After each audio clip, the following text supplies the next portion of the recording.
Fantastic. So, welcome to another session, a dialogue on John Vervaeke's Awakening from the Meaning Crisis.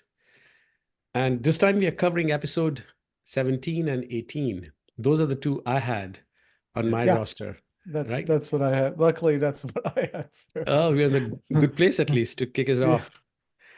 These are deep and heavy. They're getting it's like you get the feeling that you're going deeper and deeper into the water. Oh God. I mean, thank you for saying that right away, because I was like, this one, not very long, the lectures. I mean, they're an hour each, but I'm like, you could spend, a couple months just going through these two. See, wow. Very interesting. I agree. Let me see. Let me see, start with Cam. Cam, you have any thoughts on how you want to frame the lecture 17, episode 17, which is on gnosis and existential inertia? Is it gnosis or gnosis? What's that? Gnosis. I think G is silent. G is silent. Okay. Yeah. Well,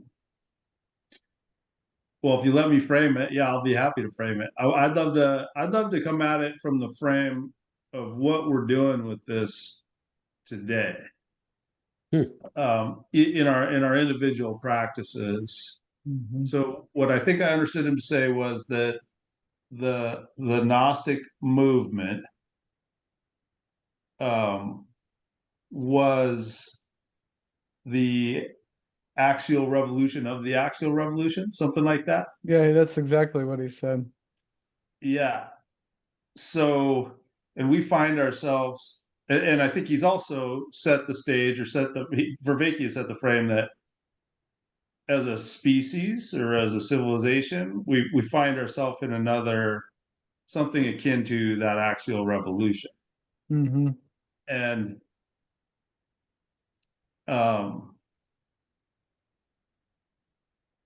so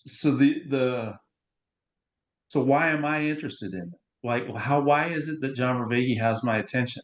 And why am I taking all this time to record these things with you guys? What am I up to here?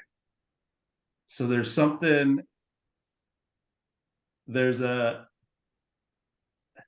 how am I Gnostic, I guess? What exactly is it that what am I doing? What part am I playing here in the engagement with reality? So is that okay to frame it that way? Is that okay to set up the dialogue for tonight that way? Sure, whatever you want. And when I say why am I, I'm also really interested in you two as well, like you two characters. What is it that we're actually doing here? You mean, so what are we doing with this information in the present day? Is that what you're saying? Well, and even why is it interesting to us? Oh, I see. What is it? How is it that it's, kind of riffing on McGilchrist's angle on things? Yeah. How is it that it's captured my attention? How is it that it's captured your attention? How is it that it's risen to our attention, our collective attention, and we continue to? Are we duped? Are we just habituated into doing it? Like, did we get started and now we're just suckers, just keep going at it? Or is there... How do you tie what you're saying? I'm understanding your frame. I want you to tie it to gnosis and the idea of gnosis. I'm still not sure how you're connecting it to gnosis. Okay. So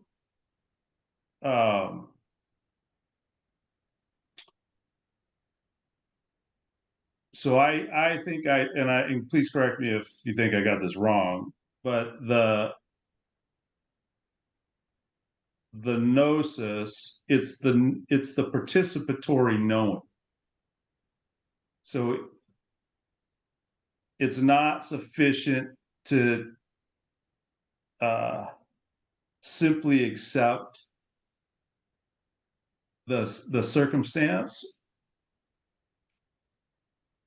to continue to play mindlessly, so to speak, but to start to play the other side of it. Because there was a bit in there where he was saying that the Gnostics were inverting, it was the gods, where he says, okay, relationship to the gods. The prior construal of the gods were man was their servant or even slave.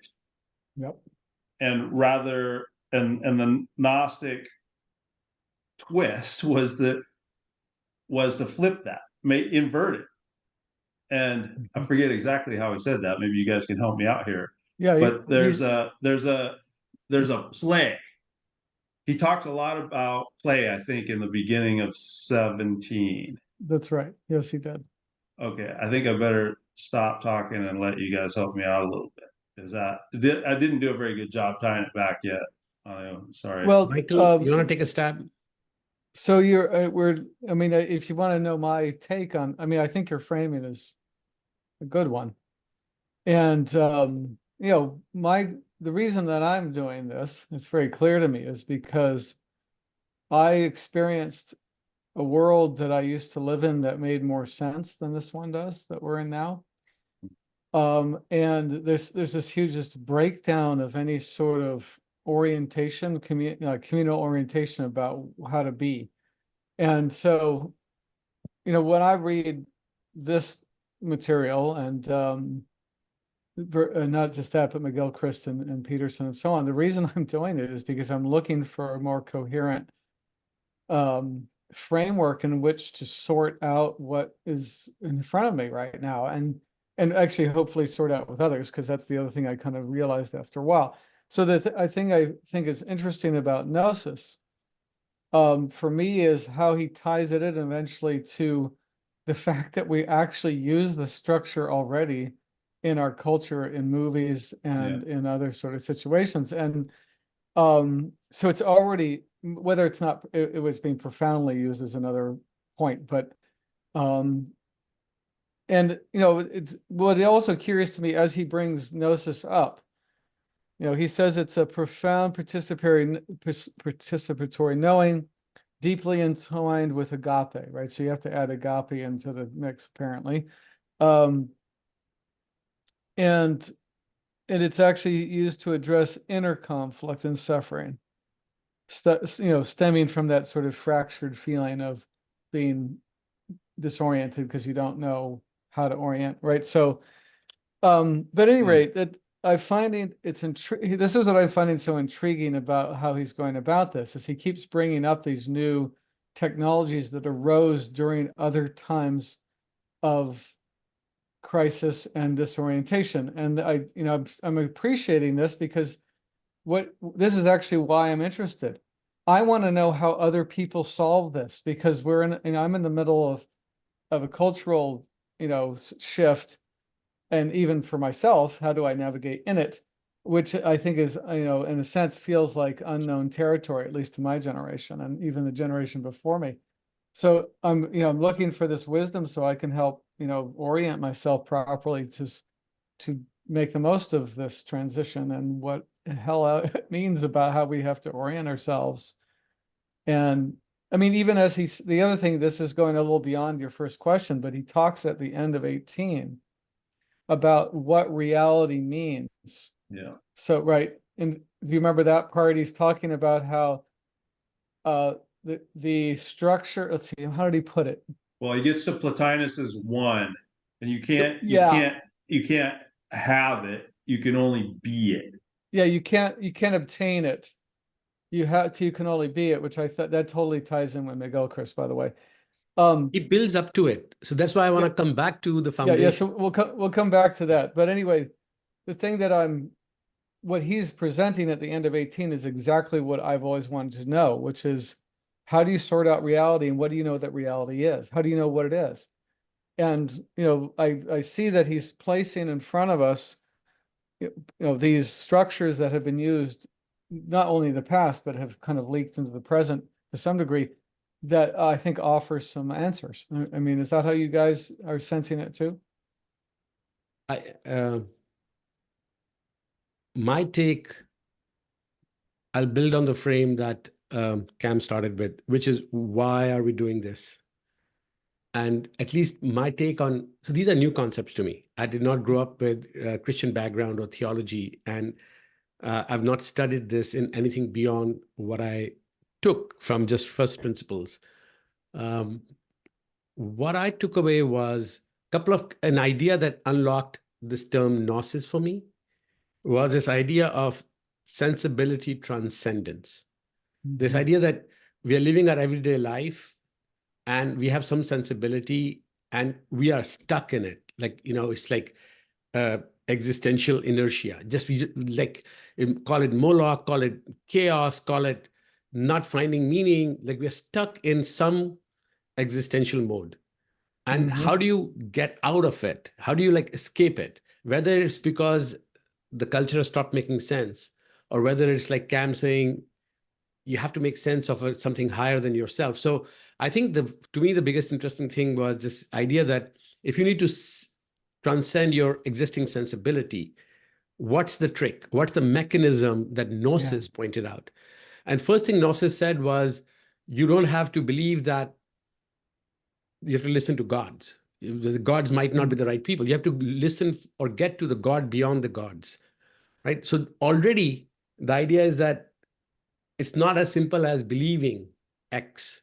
So that to me, so that's one thing I found very interesting. The second is the mechanism is not think about it, but agent arena relationship. So you have to have the conversations three of us are having. You have to go kind of muck about in the world to see how the world responds back to you.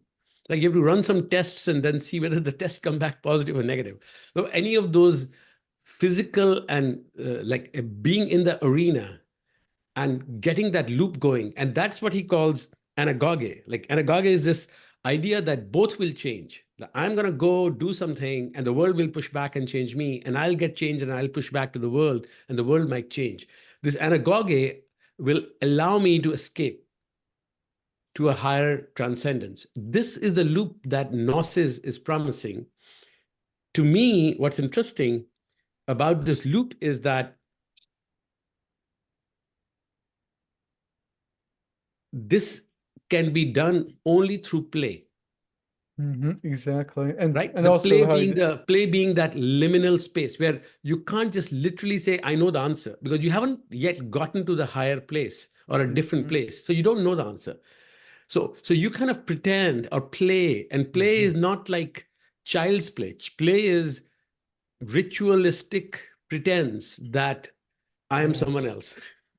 You're acting in another role. Yeah. And then slowly, by acting that way through rituals and otherwise, you become that. And the world also changes for you according to that. That simultaneous change, that's another thing that Gilchrist talks about a lot.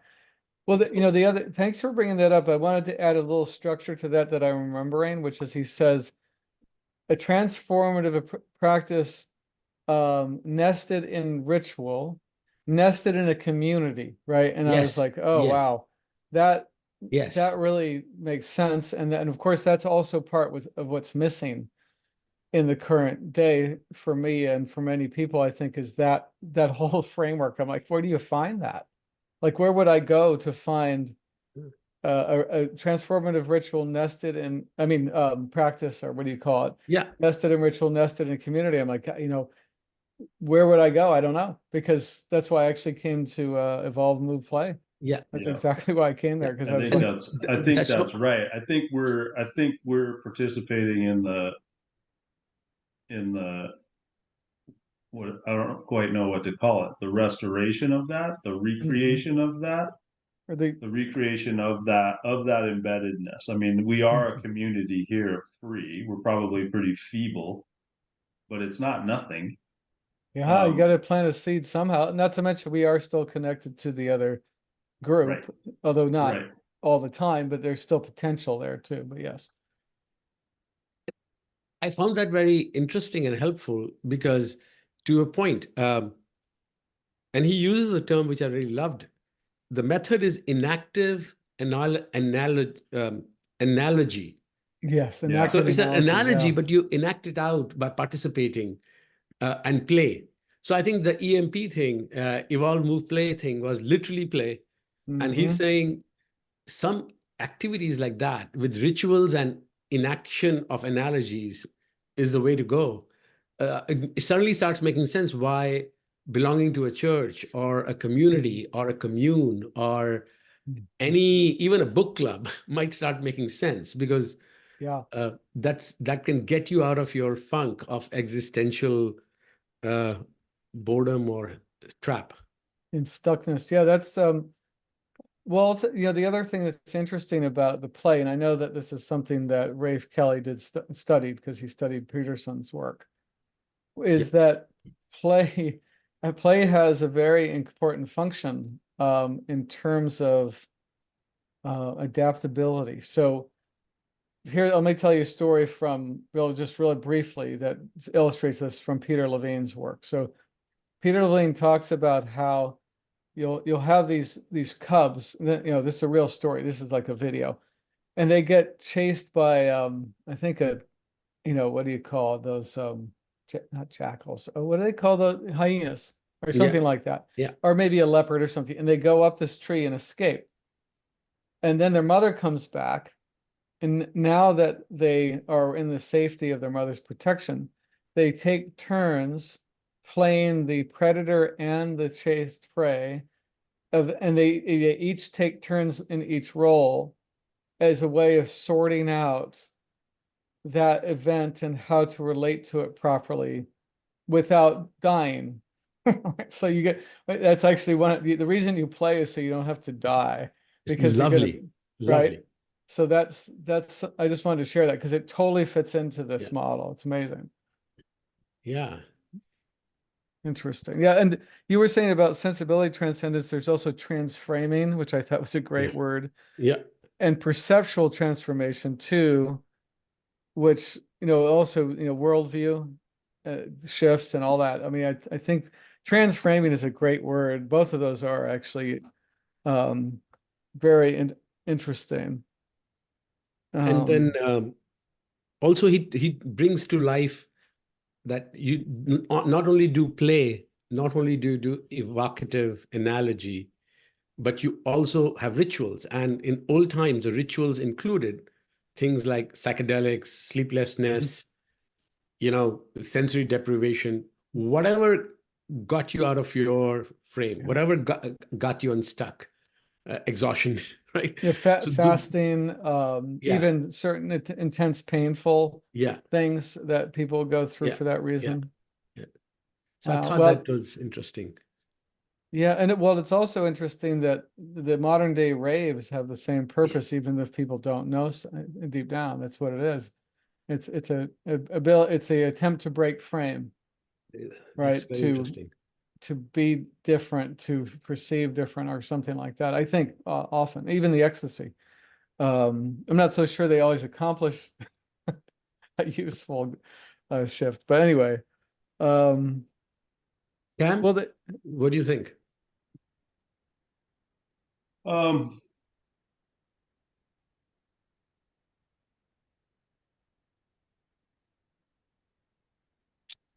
Well, going back to a couple of things that you said, Anu, you said circle. I think you were referring to the process of he talks about anagoge, if I got that right. And I am inclined to conceptualize that as a spiral rather than a circle. So the inertia is the in and down spiral, and then the play, the serious play, is the process by which you can start to get that moving in the other direction. And right, the opposite of parasitic processing. Yeah, he also talked about, you were reminding me that you have having it in a state of play gives you the out. So you might be trying on a role that doesn't fit, but you still have an out because it's only play. Yeah, exactly. And you can repeat it over and over too. Like, if you're playing at war and you lose, you don't die, right? So that's a good deal. And you can, rewind and try again. That's the other thing it can do. And it's the liminal, he uses the term liminal space between where you are today and where you want to be or become. So it's kind of that gray zone where you kind of play it out. And then if you do it well enough, long enough, with the community ritual, etc., you might actually transcend and become someone else eventually. And he did talk about how that becoming could be a mutual shift between you and your arena, which I think is, I love that too, because that's McGilchrist goes into that very deeply in his last book. And I really had I just really loved that idea for some reason. It really resonated in my body. Yeah. That there was truth to that. So can you elaborate on that a little bit? Yeah, well, what he's talking about is that what McGilchrist frames it as is that when you are in the presence of something else, he calls it an encounter. Yeah. And by the very nature of how he frames reality, then by the very nature of reality, you observing it, actually, there's a mutual shift in who you are and what it is at the same moment. And because it's a reciprocal relationship. It's not you and it. That's actually left brain modeling. And he's talking about quantum physics, right? So if you are what do you call what I was saying, that when you were being with something, I mean, you're observing it, it's observing you too. I mean, it's even if it's a rock or a tree, it doesn't matter. And you're both changed from the experience. And this is how we spiral through existence. This is how it works. And it's a profound thought. I mean, because all of a sudden there's this whole different frame of what it means to be living, I think, and even what that means in terms of how you affect yourself and others. I think it's a very deep concept. I think it's also based on the coincidence of opposites. You know about that framing? Yeah. So basically that Amy's, you're saying you can't, there's no one thing existing without the other. And also when you are observing, or you're being present to life, then to realize that there's a reciprocalness to you relating to everything that's a right brain concept again, right? That's not, left brain doesn't understand that at all and thinks it's bullshit. But the right brain's like, yeah, that's how it is. And that goes back to the one, which he says here, the Plotinus talked about, right? So, which I think it's really interesting that Plotinus came up with that concept. I had no idea who came up with that. That's pretty amazing. It's interesting, if I may react to your Ian McGilchrist comment and the idea of one, because I just finished reading not his second book, but the first book, The Master and the Emissary. Okay. Oh, it's a great one too. Yeah, so I just, so my observation was very interesting. It is fantastic, one of the best reads of the decade, and especially the first half of the book where he lays out his thesis about left brain, right brain, and lays out all the evidence for how the world is viewed differently, and his core model of how the right brain sees the whole, the left brain sees parts and analyzes it and gives it back to the right brain to integrate it. That whole loop, I thought, was just profoundly insightful from his point of view. His second part of the book was all about cultural history as viewed from the lens of his hemisphere theory. And he goes through, I think, in 200 pages or less, the entire Western canon, Western history, from ancient times to modern times, literally, applying that pendulum back and forth of right, left dominance, which I thought was a tour de force. I only had one, I would say, criticism is not the right word. It's like, I would say, a miss. And it's understandable why that miss is, because he is effectively a scholar of Western civilization and Western thought, right? And I've been separately for the last few years, and particularly in the last 6 months to a year, been studying the Hindu spiritual texts, Upanishads and Gita and many others, and going quite deep into the non-dualistic philosophy called Vedanta of Hinduism. What's interesting is that those frameworks that I'm studying on the side are about 3,000 years old, at least as old as the Greek views, and very definitely around the same time and before Plotinus and all that. And what's interesting is that his biological view of left-right hemisphere is totally seems right and plausible and is anchored in the modern science and interpretation of how brain works. But because he doesn't have a lens on the Eastern historical cultural view, his interpretation of this only applies to Western philosophy and Western history.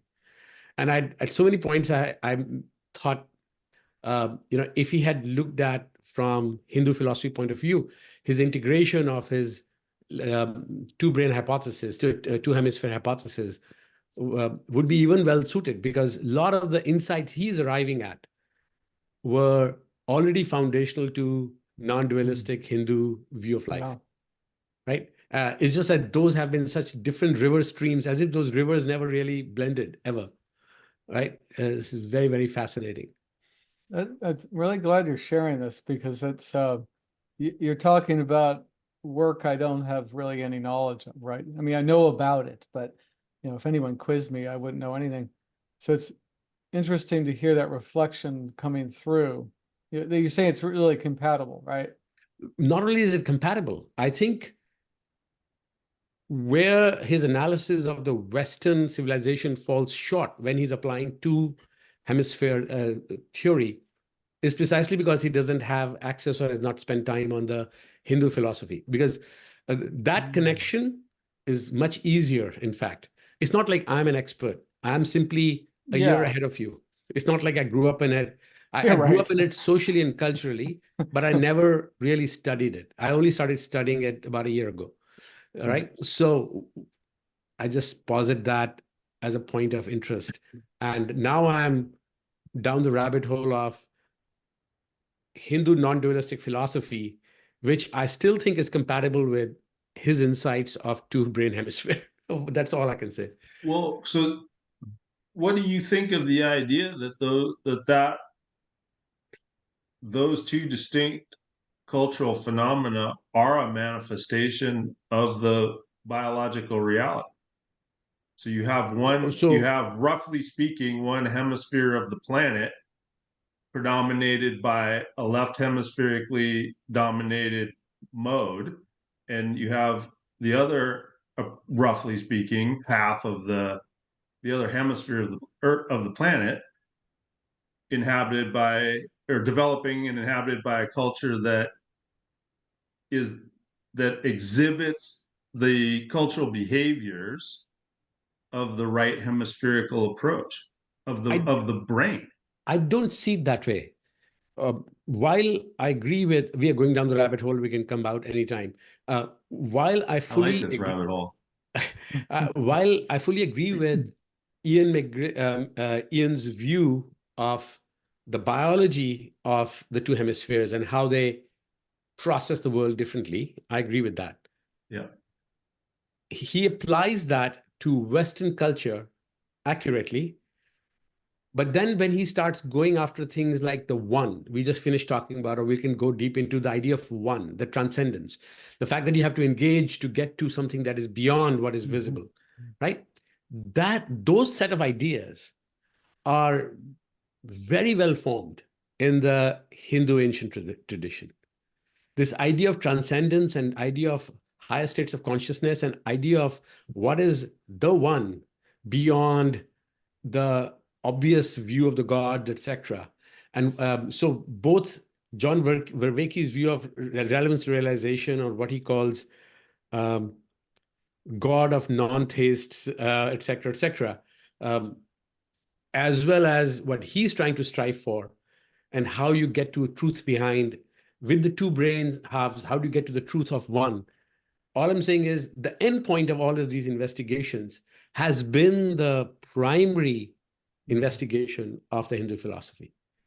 So if you want to come at this from completely the opposite end, like from understanding what the one is and work your way back from metaphysics to same grounding of of biology, then that's a completely different route.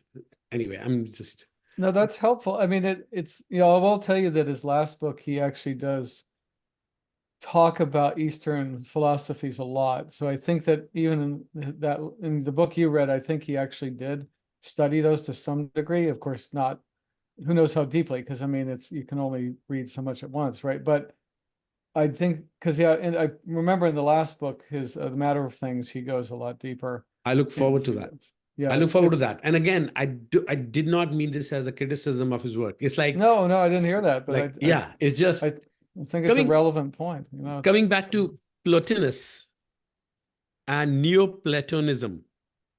yeah, this is an interesting part here. Especially for me, that was so interesting is how he showed that it can flip into a fanatical movement that is based on bullshit. I was like, whoa, that is so obviously happening now, by the way, and exactly exactly the way that he lays out, by the way.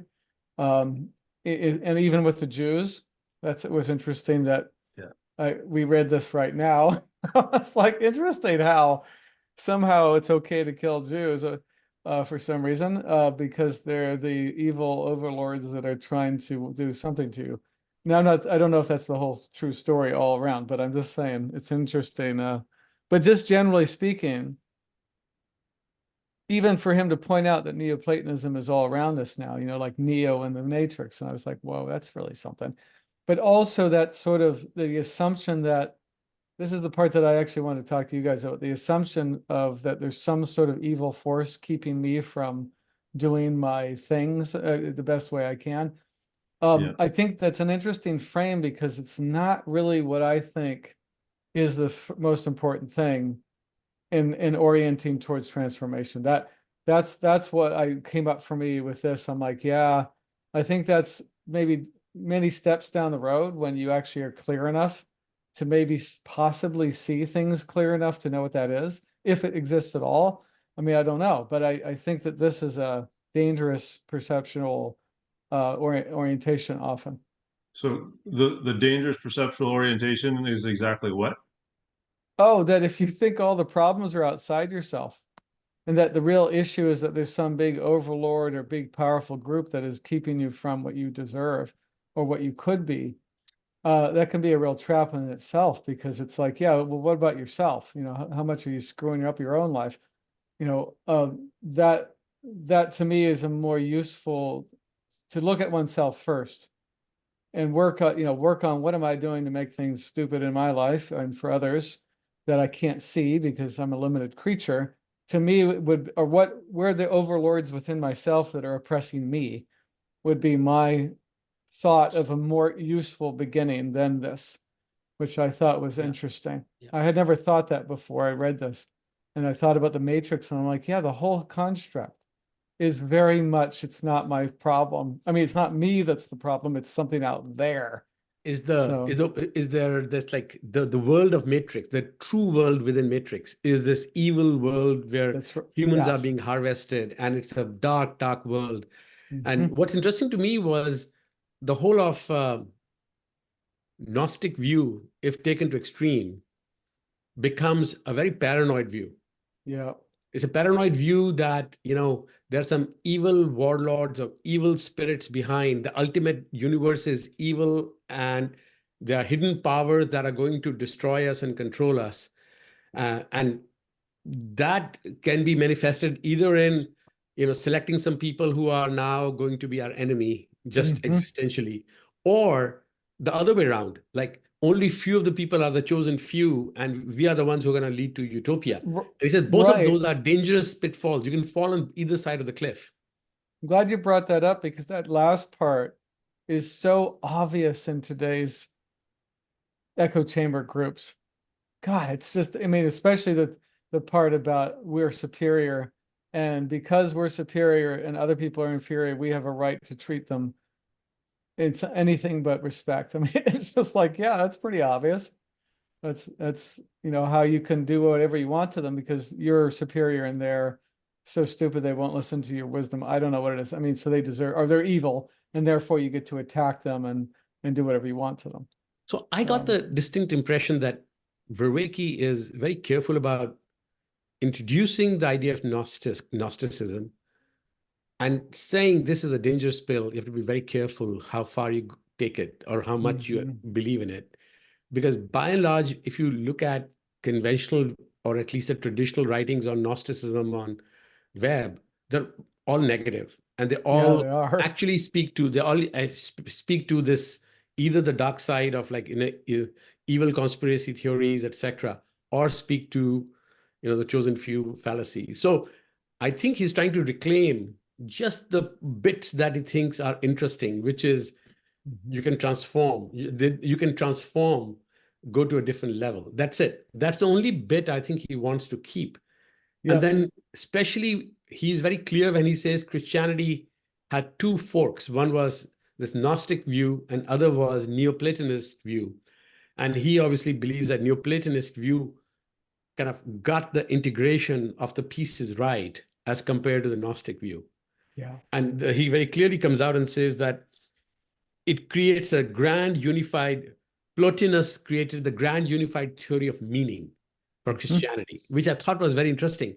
And he even has a diagram saying this was the Plato's spirituality, the anagoge view of Aristotle's view of the structure, functional organization that you grasp, you conform to, and the Stoics' view of overcoming the modal confusion of a therapeutic way of not falling for psychological traps and going above that. He says that triangle allows you to get better handle on meaning and meaning making than any other alternate view as far as Christianity goes. That was a good framing. Thank you. That I did hear that when I read it, but I had a hard time keeping it organized in my head. But you just said that's really good. Yeah, so you have this triangle that helps you with the different aspects of how to navigate, right? That's what he's saying. Yeah, exactly. The Platonic view tells you that you can go up to higher levels. And the Aristotelian view says that you continue to have a grip on reality. You conform to underlying reality as you go up to the different levels.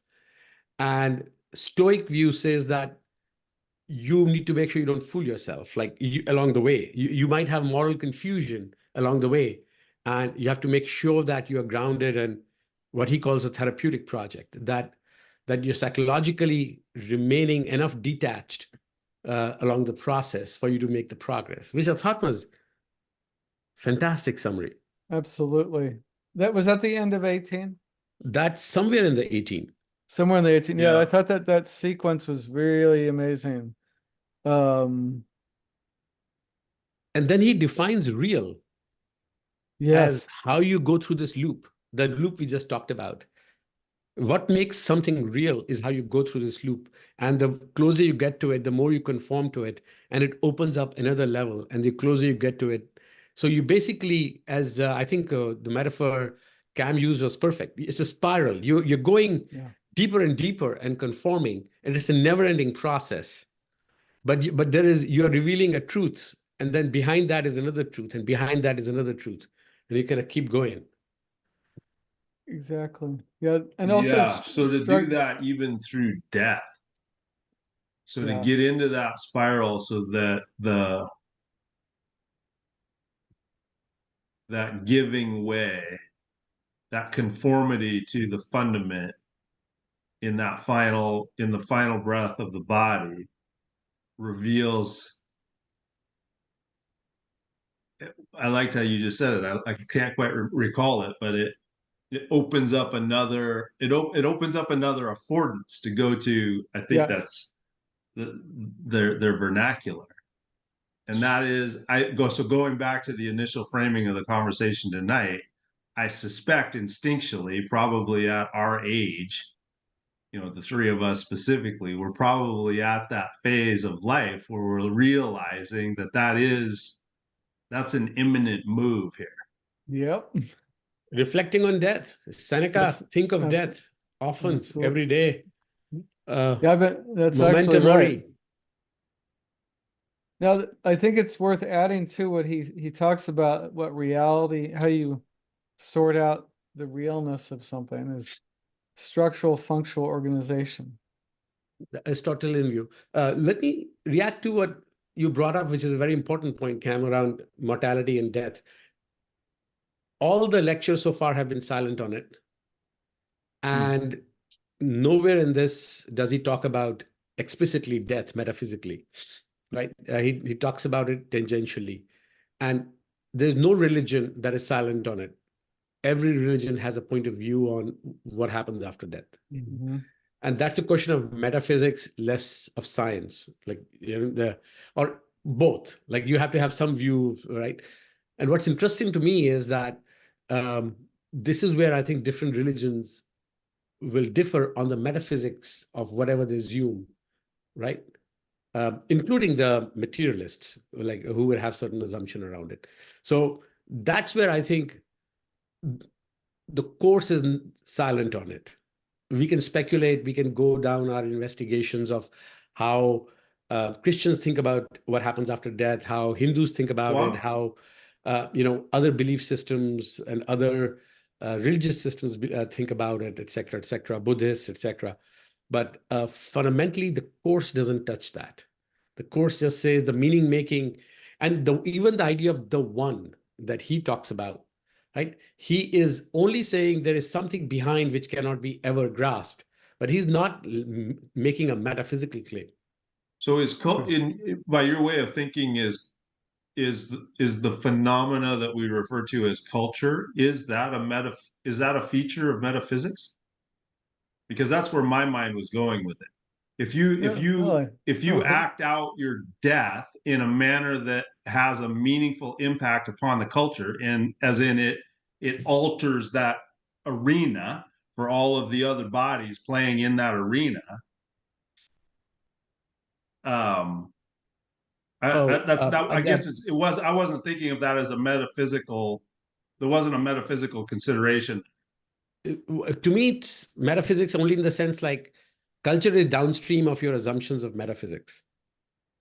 Mm-hmm. Right? So for example, if you are a materialist, full materialist, like Richard Dawkins, there's literally nothing that survives death, right? Death means you're like, everything decomposes and you're done.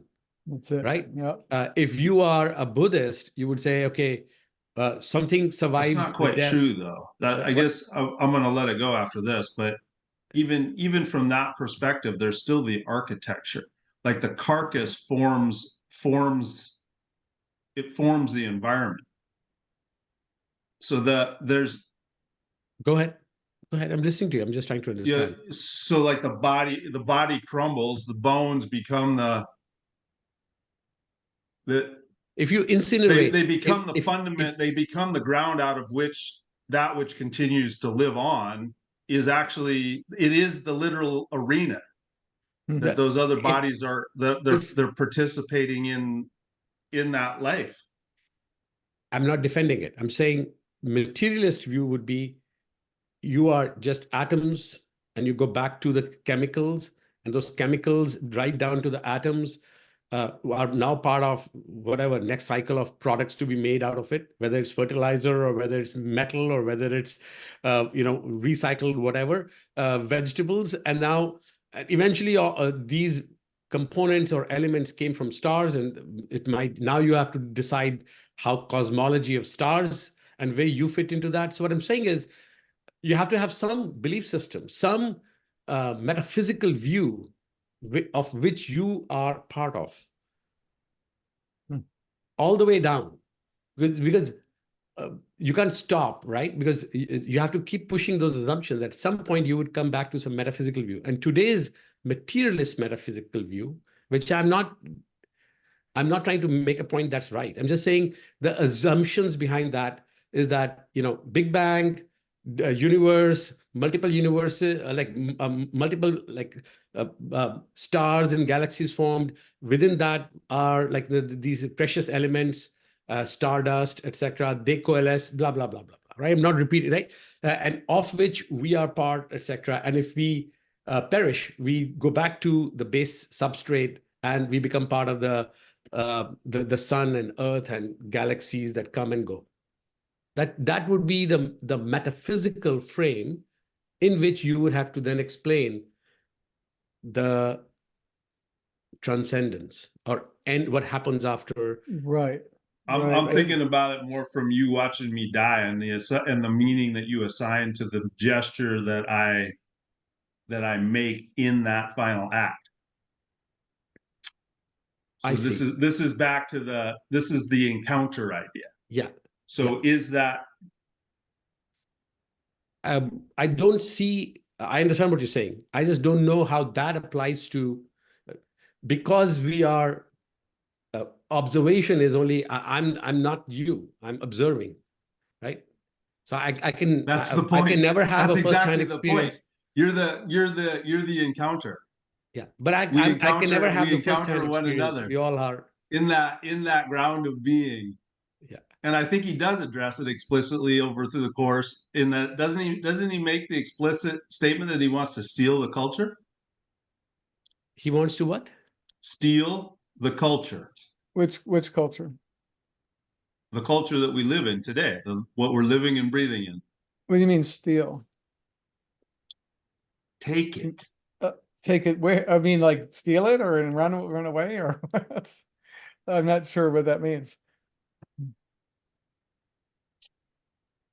You're born into the culture. You're subject to it. Yep. Most of your behaviors are a consequence of the structure of the culture that you're born into. And I think that he's making the point that if the meaning crisis arises in some sense in that the cultural constructs that are driving most of your bodily behaviors on a daily basis don't align with reality anymore. And that's there's this dissonance that occurs. It's not like the meaning doesn't match anymore. It's not meaningful. Yep. So how do you recover from that? And that's that makes total sense. Yeah, that's how I see what he's saying too. Which reminds me of the word when I was listening to you earlier on you didn't use this word, but it reminded me that he used it. He says salvage. How can we salvage gnosis from Gnosticism? Thank you. That's exactly how can we salvage the agape agape from Christianity? Yeah, how can we salvage wisdom from the ancient nomological order? You're exactly right. So he's clear about the project. His project is we had these tools, psychotechnologies, tools, concepts that allowed previous generations in those cultures to make sense of the chaos of life and make meaning of it. We have lost the current worldview, the materialist worldview does not offer you any meaning-making structures, scaffolding, affordances. And he's saying, what can we borrow from those technologies, psychological technologies of those eras that allows us to create meaning in our modern world? That's exactly the project. And in this particular lecture, the two we just finished, he's just simply summarizing the tools from Gnostics and the tool from Plotinus, Neoplatonism, and he's just building it up to the next few lectures as to how these tools will eventually come together in his mind in the second half of the series, which we haven't come to. I've almost had this image of he's in the junkyard and he's like, okay, I'm going to make a car out of all the best ideas of all the cars that were here before, right? So that's, I think, and he's going to bind it together with modern neuroscience or something like that, right? Let's wrap up with last set of comments. What do you have to do? Because we've covered these two last few set of comments on these two chapters. You want to go? I'm pretty pleased with where it's landed now. Me too. Cam, you want to comment really well. to close out? This was not an easy 2 chapters. this pushed me a bit. I was like, Jesus, I don't have an extra week to study this. But I think you guys really helped me with the parts I didn't quite put together. So this was a good conversation. And I still, not that I have it down, by the way. Hardly, but first round. So what do you think, Cam? I just feel really grateful that you guys are willing to do this. Same here. I enjoyed this a lot. In fact, I thought your opening comments was spot on. The way you tried to frame it and then pushed us to make it more personal, Cam, and bringing together some of the later thoughts. Thank you. That was a good call. Yeah, because it's a good question.